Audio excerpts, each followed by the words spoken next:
I think if I hear you call me Becky one more time, six-pack, I'm gonna pop your tops. All 6 of them. Who are you?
In California, you'll find fun, romance, and vampires.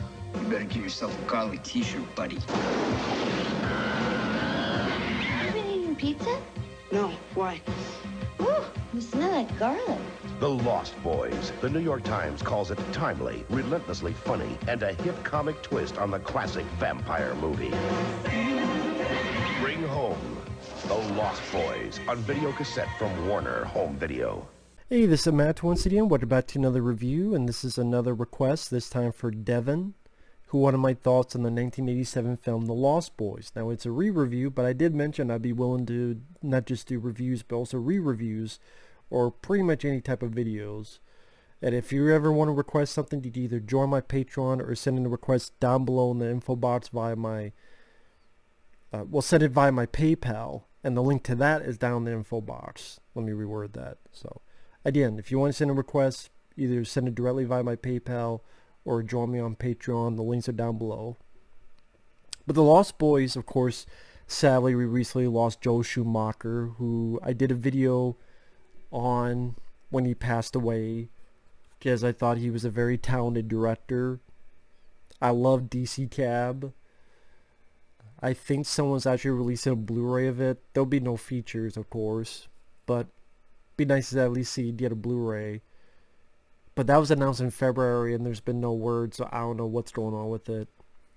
I love that movie, though. I love 8mm. I reviewed that, as well as the shitty sequel that had nothing to do with the first film, but again, Joel Schumacher had nothing to do with that. But the first 8mm is good. I have a review of that on the channel if you're interested in watching. The Phone Booth I reviewed a few weeks ago. I enjoyed that film. A Time to Kill is good. Falling Down is good. I like Flatliners.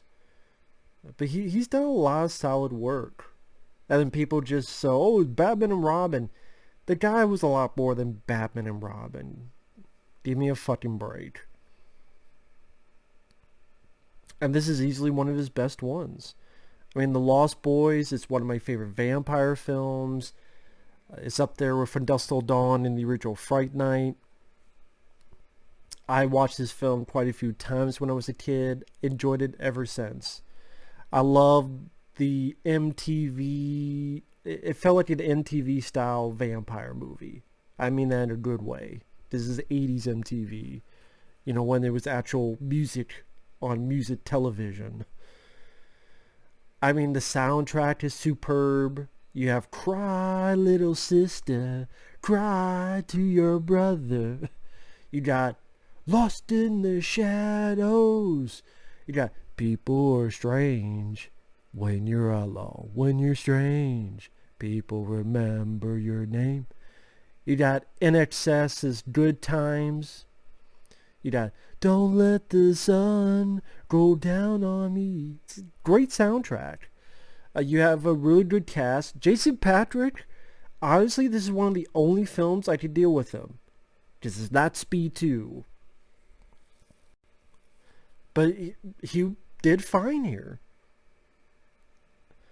Corey Haim, may you rest in peace. I was always a Corey Haim fan ever since I saw him in Watchers, which is a favorite of mine. Childhood favorite. You also have Corey Feldman, Kiefer Sutherland, Alex Winter, Bill S. Preston Esquire himself. You got Edward Herrmann, Dianne Wiest. You have a great cast.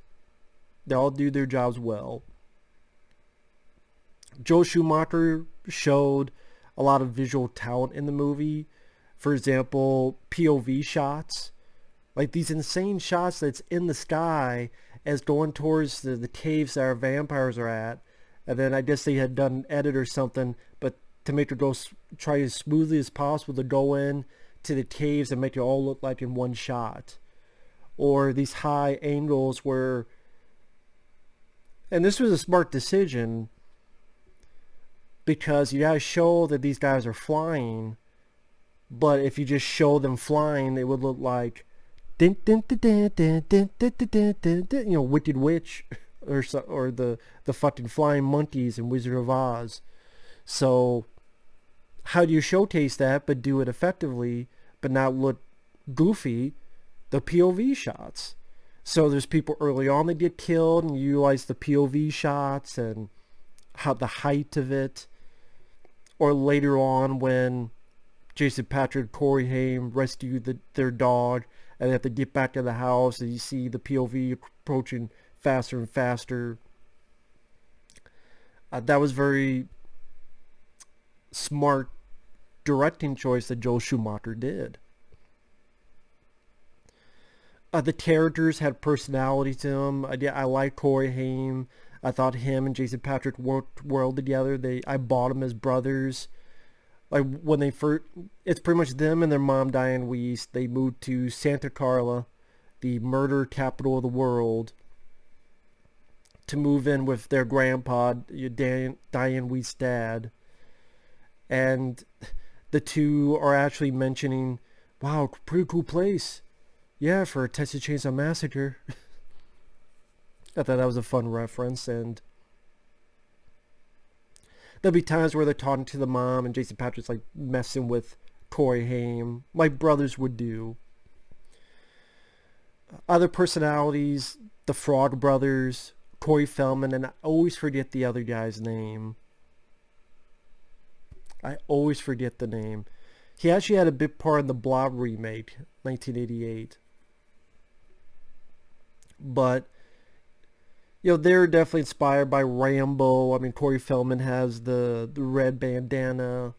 A little bit of those action hero guys. They're super serious, and the voices are deep. And they actually run a comic book store, which was cool. So you get references of Superman. Where are you from? Krypton? No, Phoenix.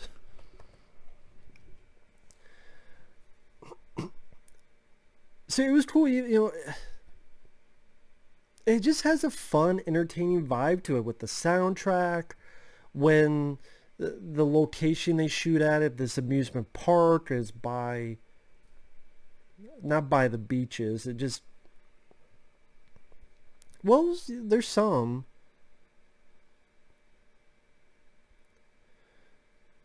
Because there's some nice waves and such there. So it would be beaches. And I said beaches, not bitches. But it was a really cool, it's a good looking movie. Like Joel Schumacher was very talented in that. And the Lost Boys themselves, led by Kiefer Sutherland. Kiefer Sutherland, I think, is a talented actor. He would work together with Joel Schumacher quite a few times. Flatliners, A Time to Kill, Phone Booth. And might have been the actor that worked the most with Joel Schumacher now that I think about it. But he did a great job. He had the look. He had the voice. He was intimidating, but he played it off cool, and he wasn't cheesy. I do that because I hate that word. He wasn't goofy. He wasn't silly. He wasn't any of that stuff. And there, a lot of the times, he's laughing about stuff. Like when the security guard has him in a headlock, he just laughs it off. Even later on when he gets his hand burned and there's a tear going down from the pain, but he laughs. So it was definitely a villain with a interesting personality. And even how they fuck with Jason Patric later on. Noodles. Like, how are those maggots? What? Maggots. You're eating maggots. And then Jason Patric freaks out, then he looks again and it's normal. You want some? Some noodles? And he looks at those worms. And then he's eating them. Don't eat that. They're only noodles, Michael. And then the rest of the plot is they're bringing Jason Patric into the fold, have him drink this stuff, which you find out is blood. Michael, Michael, Michael. And they kind of showcase the coolness of being a vampire. You know, getting these almost initiations, like it was college frat. When they're hanging on the bottom of the railroad. Don't let go. And they all drop down.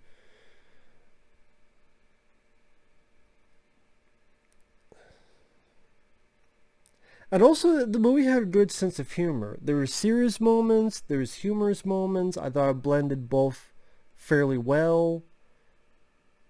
You get serious moments where Jason Patric is in pain and he's turned into this vampire. He doesn't know what to do. He's flying, but he can't stop it, and he's freaking out. Meanwhile, when Haim finds out, it's like, my own brother, a shit such a vampire. You wait till Mom finds out, buddy. I like that his big threat is he's going to tell him on Mom.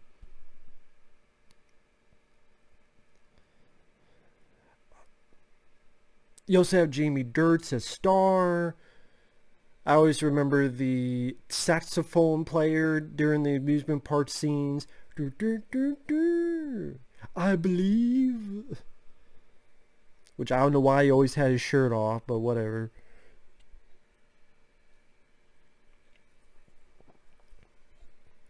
It's just one of those things. And it leads to a fun finale, where they gear up, they get holy water, they did all this stuff. And it's nice that they're able to have each person get their moment. So it seems like everyone was useful. Like the Frog Brothers, they get rid of one with the bathtub and holy water, and fucking blood goes everywhere, coming out of the sink and all that. Corey Haim gets his moment with a bow and arrow. Death by stereo. Fucking him up. Jason Patric gets his moment by dealing with Kiefer Sutherland. And then you find out the head vampire. Which I think back in the day, I was always kind of disappointed. Like, this really, that guy's the head vampire? Edward Herrmann's character. Sometimes part of me goes, did you really need that? Couldn't Kiefer Sutherland just be the main vampire? I think that's what I felt like as a kid.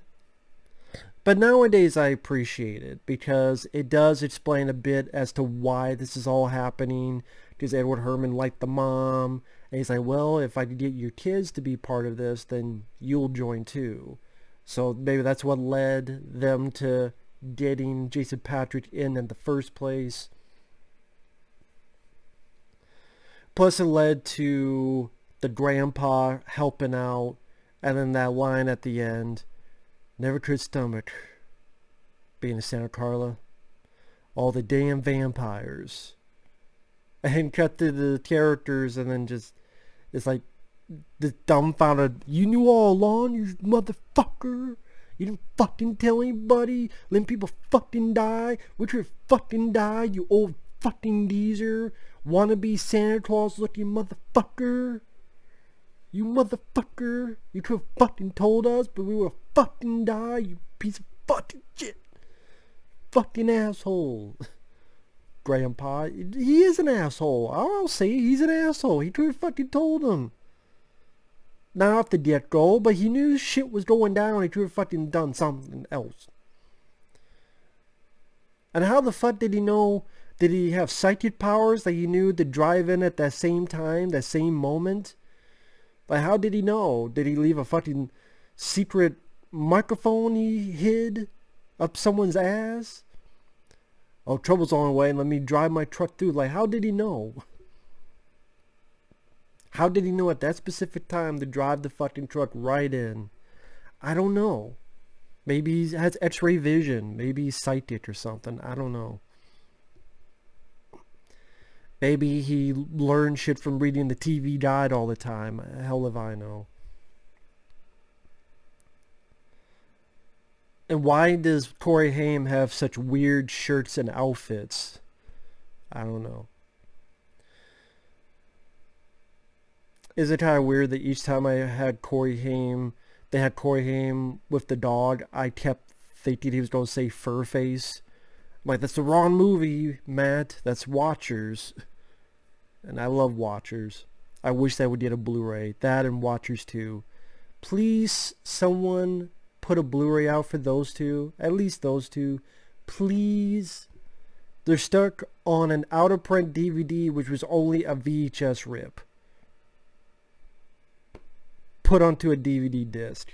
And 2 movies on 1 disc. Anyway, can we do that, please? That's just me. But yeah, The Lost Boys, to me, I don't really have much problems with it. It went by fast. I thought it was stylish. What's the thing critics use? Hip. It was cool. Cool soundtrack. Good cast. Likable characters. Some fun sense of humor, but it didn't go too much to become stupid parody. There's still danger. It was still R-rated. The villains, like Kiefer Sutherland, now it's Winter of them. They look cool. They seem cool. I like the makeup when they do turn the vampires. That was effective. And that's the thing. Compared to Vamp, which is a film I reviewed a week or so ago. No, I think like by this point a few days ago, maybe a week ago. I'm complaining about the effects of the vampire look. I didn't really complain about that. There was other stuff. I didn't mind that film for what it is. Feel free to watch the review if you want. But I mentioned, oh, I wish there was a bit more. But then here, there's not really more effect. But the thing is, I'm enjoying so much of the story. I'm fine with the simple, the fangs and the eyes. I'm fine with that. Because everything else is working on all cylinders. And then you got cool characters. You got nice work with the camera. Again, to not show how goofy it would look that they fly. They do fly, but the little bit that the show is the fight between Jason Patric and Kiefer, which works better because they're in indoors. It could go by fairly quick. But when they take Jason Patric's character on the hunt, which I didn't realize that, I think the music that the guys are listening to was like Guns N' Roses or something, or I'm trying to remember what the hell it was now. I thought it was, I can't remember. I remember hearing the song, I'm like, wow, I didn't know, was that it? Maybe it wasn't Guns N' Roses. I can't remember what the hell band it was. Anyway. But when they leave and Jason Patric is still in this tree, instead of seeing each one of them fly, you hear sound effects and then this pullback reveal of Jason Patric is now alone in the tree, while previously everyone else was in there too. So that's what I mean. I thought there was some nice bits of direction in this by Mr. Joel Schumacher. And not just the soundtrack, I thought the score was well done. Not many people talked about the musical score, but I thought that worked fairly well. Especially in the scene when the Frog Brothers and Corey Haim deer up. Like when they go to the church and to get the holy water there. I'm doing a shitty job of it. There's fun lines of dialogue. Holy shit! It's the revenge of such an awesome song. I'm fucking it up. The Return of Eddie Munster. I might fuck that. What's the Return of Revenge? Shows how late I'm doing this. I'm fucking up lines, and not the fucking cocaine lines. Maybe it's cocaine lines. I remember. But yeah, fun, entertaining vampire film. It still holds up. It's still a solid movie. The second film I thought was a piece of shit with Angus Sutherland, who is not a fucking patch on Kiefer. And that was a crappy remake of the first movie. And The Lost Boys: The Thirst, I thought was rather good. I think it's one of the better direct-to-video sequels. The third one. Does that one, Corey Feldman, I don't know about him personally, but as a character, I thought he does work well in this type of role. And he did a really good job in Lost Boys: The Thirst, and he was the star. He was the more of the focus. I thought the story was a bit more interesting.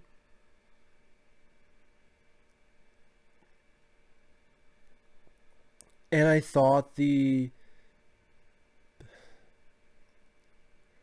potential, because it ended on maybe having other creatures like werewolves or something in there, which would have been nice to see. But sadly, that's just not the case. But yeah, I thought Lost Boys: The Thirst was really good. I don't understand the crap that film gets. I really don't. But this one, it's a vampire classic. It definitely be, I was going to say top 5. Probably From Dusk Till Dawn, the original Fright Night, then The Lost Boys for my favorite vampire films. I mean, top 5, I probably would put... See, that's the thing when you do a list. You always forget stuff. I know Fright Night 2 would be on there because I like Fright Night Part 2. I like John Carpenter's Vampires. For now, I'll say that for top 5. But yeah, good movie. Still holds up. Still a very solid film. So thanks for watching. Take care. We'll see you guys later. Bye-bye.